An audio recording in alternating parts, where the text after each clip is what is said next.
Have you any time dived into something timeless and yet urgently relevant?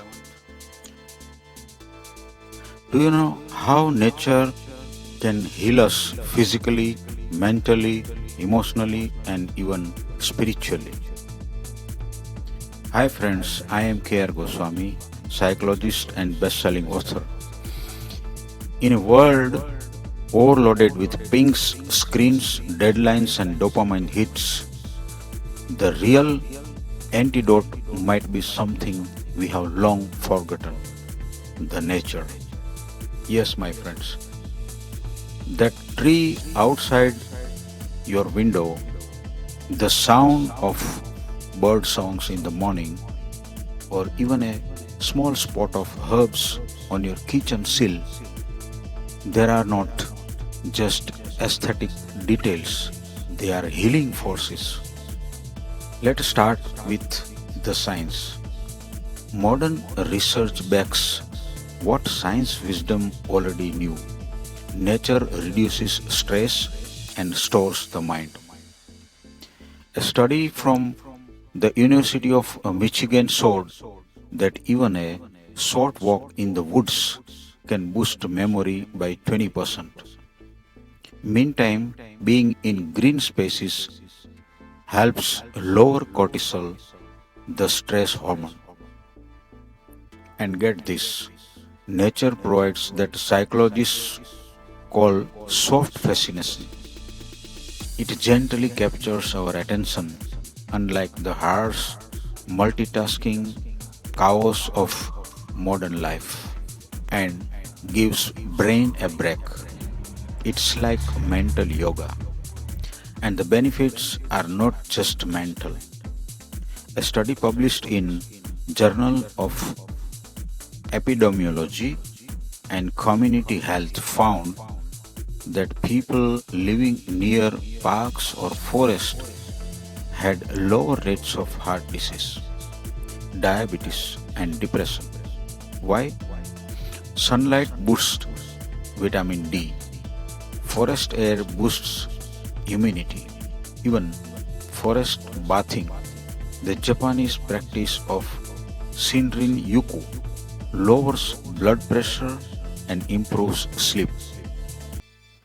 Now, let me talk emotional and spiritual.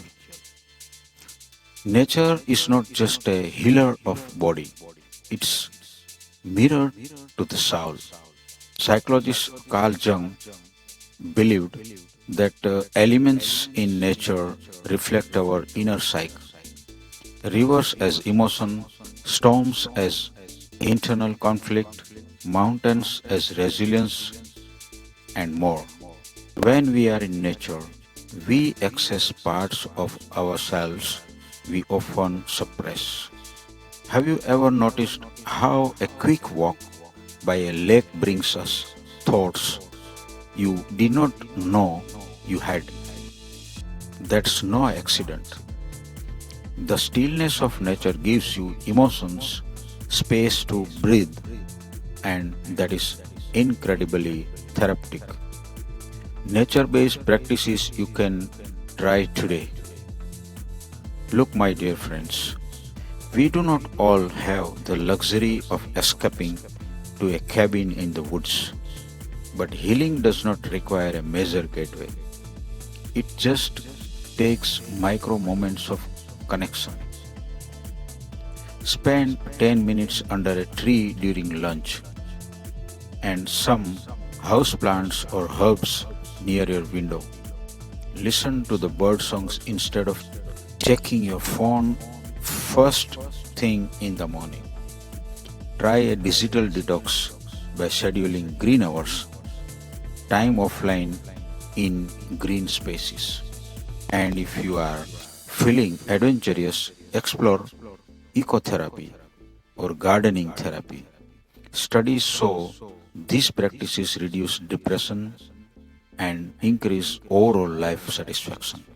Even getting your hands dirty in the garden can calm your mind and awaken joy. Lastly, I want to tell you, let nature be your guide.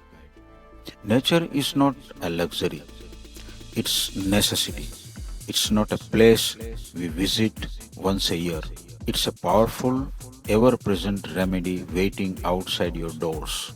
Whether you are walking barefoot on grass, planting a seed, or simply watching the clouds pass, the small intentional acts can reset your nervous system, uplift your mood, and remind you of something profound. You are a part of nature, my friend, not separate from it, not above it, but woven into its wisdom. So today, pause, step outside, breathe deeply. Let nature not just be your escape, but your teacher, your medicine, and your return to wholeness. Thank you for tuning.